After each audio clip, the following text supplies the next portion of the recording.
നടുവകത്തെ അയലിന്മേൽ വെള്ളത്തുണി ഞാത്തിയിടും. പഞ്ഞി കൊണ്ട് മീശയും താടിയും വെക്കും. നിഴൽ നാടകം.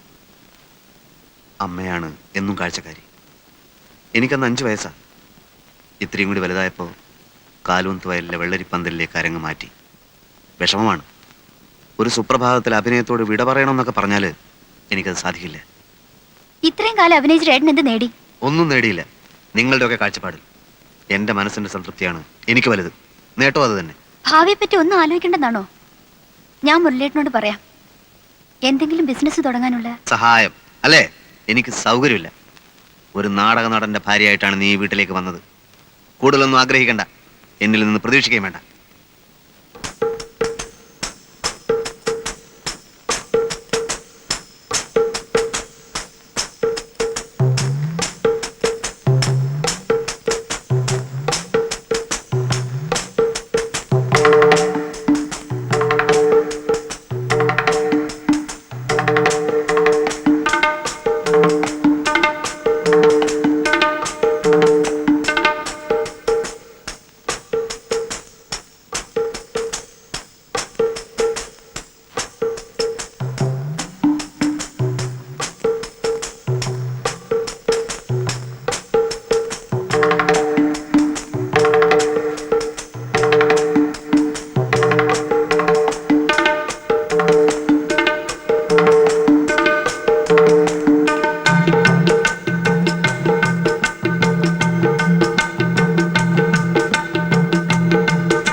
ഇതൊക്കെ യുവതലമുറയുടെ പ്രശ്നങ്ങളാ, നമ്മൾ ഇടപെടണ്ട. അകത്ത് ഒരു ചായ എടുക്ക്. ചെല്ല്.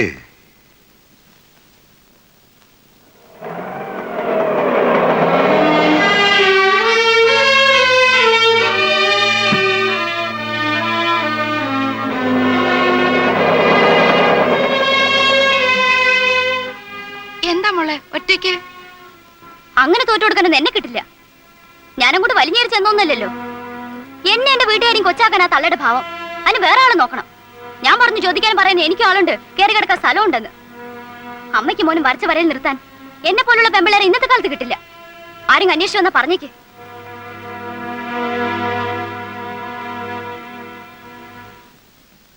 ഇതെന്താ? ഇതും യുവതലമുറയുടെ പ്രശ്നമാ, നമ്മൾ ഇടപെടണ്ട. പയ്ക്കോ.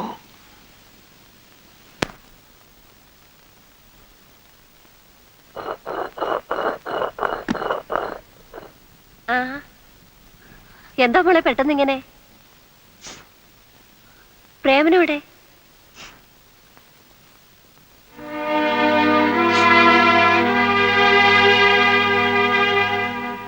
എന്താ ഇവിടെ വഴക്കിട്ട് വന്നിരിക്കുകയാണോ?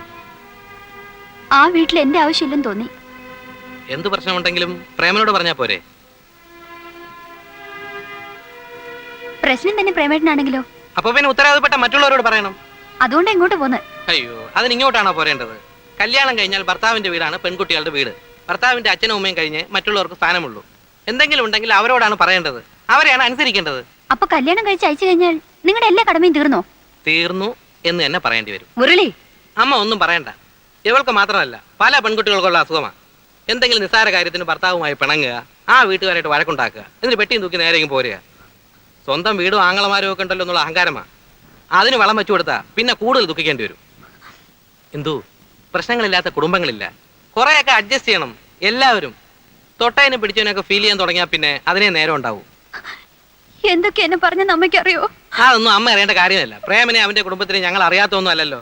വെറുതെ ചീപ്പ് സെന്റിമെന്റ്സുകൾക്ക് സമയം കളയാതെ എന്റെ മോള് പോവാൻ നോക്ക്. ചേട്ടൻ ഇത്രയ്ക്ക് സ്നേഹമില്ലാത്തവനാണെന്ന് ഞാൻ മനസ്സിലാക്കിയിരുന്നില്ല. ഇപ്പൊ മനസ്സിലായല്ലോ. നേരം കളയാച്ചല്ലേ. ഏതായാലും വന്ന നിലയ്ക്ക് മോൾ എന്തെങ്കിലും കഴിച്ചിട്ട് പോയാ മതി. അമ്മ അതിനൊക്കെ ഇനിയും നേരമുണ്ടല്ലോ. അവള് പോയാലും ഇടയ്ക്ക് പ്രേമനായിട്ട് ഇങ്ങോട്ട് വരികയൊക്കെ ചെയ്യും. വാ, ഞാൻ നിന്നെ വീട് വരെ കൊണ്ടാക്കാം. വാ. അങ്ങനെ എനിക്ക് വേണ്ടി ബുദ്ധിമുട്ടണമെന്നില്ല. ഇവിടം വരെ വന്ന എനിക്ക് തിരിച്ചു പോകാനുള്ള വഴിയും അറിയാം. മോളെ,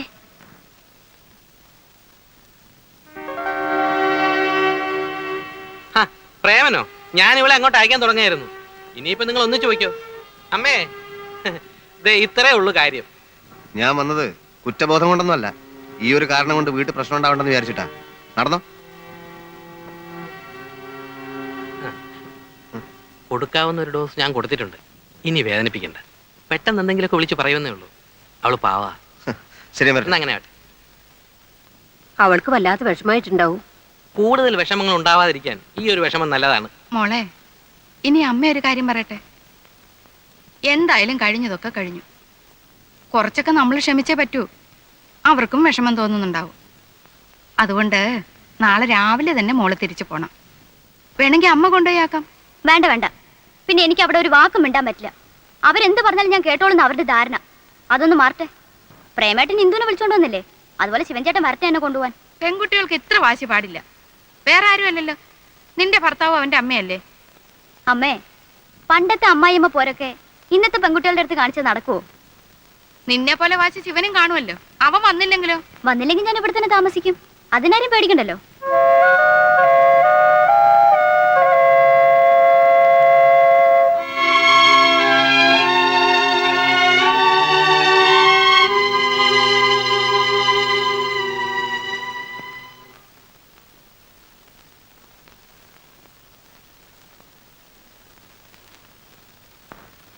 ആ,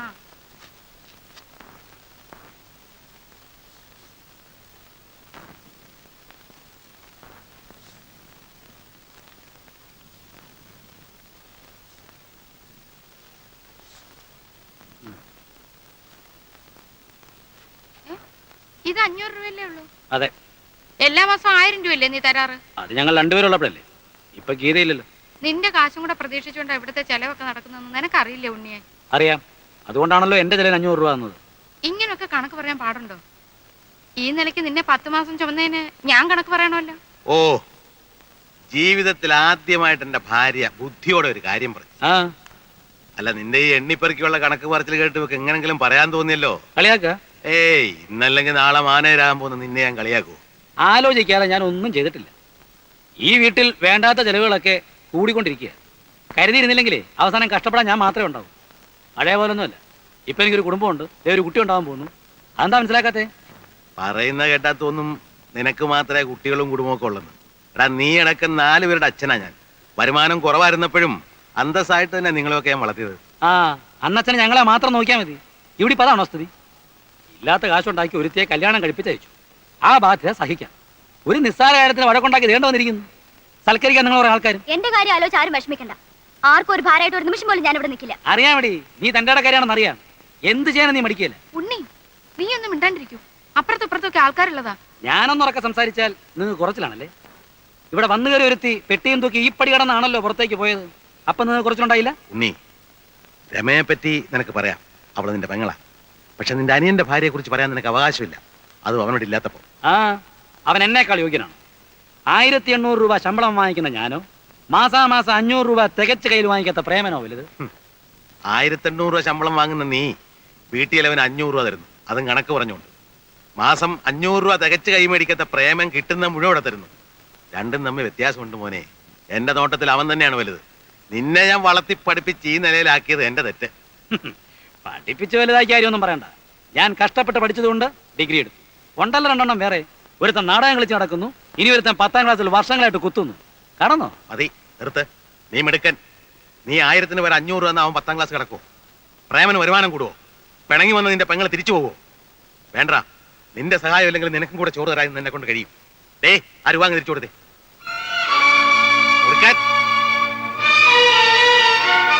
കൊണ്ടുപോ.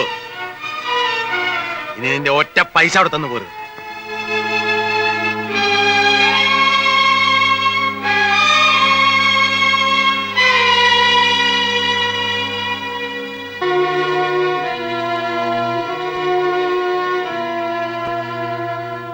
എന്റെ പൈസ നിങ്ങൾക്ക് ആവശ്യമില്ല അല്ലേ? ഇല്ല.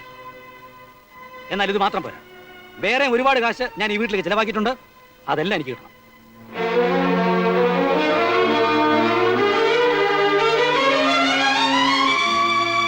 എന്നെ ആദ്യമായിട്ട് അച്ഛാന്ന് വിളിച്ചത് നീയാ. ആദ്യത്തെ സന്താനം എന്ന് പറഞ്ഞ് നിന്നെ ഞാൻ ഒരുപാട് ലാളിച്ചിട്ടുണ്ട്. ഈ തോളിലിരുത്തിയാ നിന്നെ സ്കൂളിൽ കൊണ്ടാക്കുകയും തിരിച്ചു കൊണ്ടുവന്നത്. ബുദ്ധിമുട്ടുകൾ അറിയിക്കാതെ നീ ആഗ്രഹിച്ച എന്തും വാങ്ങി തന്ന് നിന്നെ വളർത്തി വലുതാക്കിയ ഞാനാടാ. എനിക്കൊന്നും അറിയണ്ട.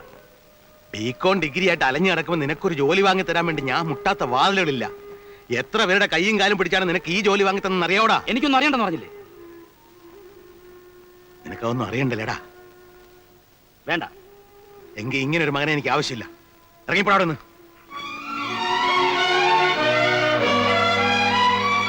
അങ്ങനെ വെറും കൈയോടെ ഇറങ്ങിപ്പോകാൻ എന്നെ കിട്ടില്ല. പുന്നാരമ്മയുടെ കല്യാണത്തിന് എന്റെ പ്രോബ്ലം ഫണ്ടിൽ 25,000 രൂപ എടുത്തു കൊടുത്തത്. ആ രൂപയ്ക്ക് തിരിച്ചു കിട്ടണം. അത് തന്നാ നീ ഇവിടെ നിന്ന് ഇറങ്ങിപ്പോവോ? ആ നിമിഷം ഇറങ്ങിപ്പോവും. എന്നാ മരിച്ചുപോയ കാരണവന്മാരുടെ പേരിൽ ആണായിട്ട് ഞാൻ പറയാണ്, ഇന്ന് മുതല് നിന്റെ കടം തീർക്കാന്നുള്ള മാത്രമാണ് എന്റെ ലക്ഷ്യം. അത് തീർക്കുന്നവരെ ഞാനും നീ തമ്മിൽ ഒരു ബന്ധവുമില്ല. ഞാനോ എന്റെ വാക്കുകൾക്ക് വില കൽപ്പിക്കുന്നവരോ നിന്നെ കാണില്ല, സംസാരിക്കില്ല. പിന്നെ കടം തീർക്കുന്നതിന് മുമ്പ് ഞാൻ മരിച്ചുപോയാൽ എന്റെ ചെതയ്ക്ക് തീ കൊളുത്താൻ പോലും നീ വീട്ടിനകത്ത് കാലുകുത്തരുത്. ഇറങ്ങിപ്പോടാ, ഇറങ്ങിപ്പോടാ പട്ടി. ഇങ്ങനെ മാറി നിൽക്കില്ല, അവൻ പോട്ടെ. ഓടാ ഇറങ്ങി.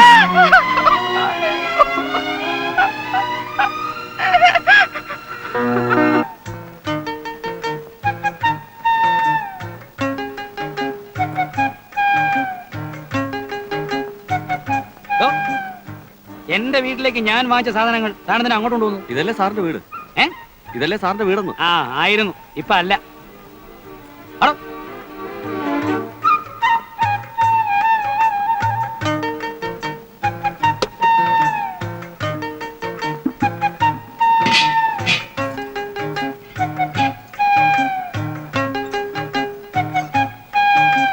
വാ.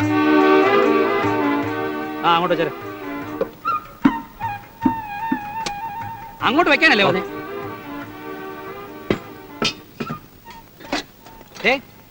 വലിയ മെടുക്കനൊന്നും വേണ്ട കേട്ടോ. ഒരിക്കലും ഒരു തീരുമാനം എടുത്താൽ അത് ഉറച്ചു നിൽക്കുന്നവനായി ഉണ്ണി. ലോകപരിചയം കുറച്ച് കുറവാണെങ്കിൽ. എന്താ സാർ ഇങ്ങനെയൊക്കെ പറയുന്നത്? എന്താ ഇവിടെ കാര്യം പറയാനും പാടില്ലേ? മനസ്സിലൊന്ന് വെച്ചുകൊണ്ട് പുറമേക്ക് മറ്റൊന്ന് പറയാൻ ഞാൻ പഠിച്ചിട്ടില്ല. തോന്നിയത് തോന്നിയ പോലെ പറയും, ആരോടായാലും. എന്താ നോക്കി പേടിപ്പിക്കുന്നേ? അങ്ങനൊന്നും പേടിക്കുന്നവനല്ല ഞാൻ. മര്യാദയെങ്കിൽ മര്യാദ, അല്ലെങ്കിൽ ഞാനും പെസക. മനസ്സിലായോ? ഇല്ല. ആ എനിക്ക് മനസ്സിലാകുകയല്ല. അതിപ്പോ എത്രയായി? 10 രൂപ.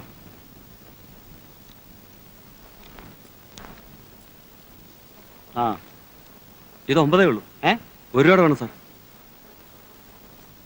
അത്തായില്ലേ? ആ. ആ ഇന്നലെ രാത്രി നീ എന്താ പറഞ്ഞേ? നമ്മുടെ മോനല്ലേ അങ്ങ് ക്ഷമിച്ചു കളയുന്നല്ലേ? ക്ഷമിക്കാൻ തരത്തിലാവണ്ടേ അവന്റെ പോക്ക്? പുകഞ്ഞ കൊള്ളി പുറത്ത്, അത്ര കണക്കാക്കൂ ഞാൻ. അയ്യോ, നിങ്ങളൊന്നും മിണ്ടല്ലേ. ഇല്ലടി, എന്റെ നാവടക്കാൻ നീ അല്ല ദൈവം തമ്പുരാൻ വിചാരിച്ചാൽ നടക്കില്ല. പ്രായം ഇത്രയായി. ഇനിയേ എന്നെ തിരുത്തി എന്നാക്കൊന്നും ആരും വിചാരിക്കണ്ട. മനസ്സിലായോടി?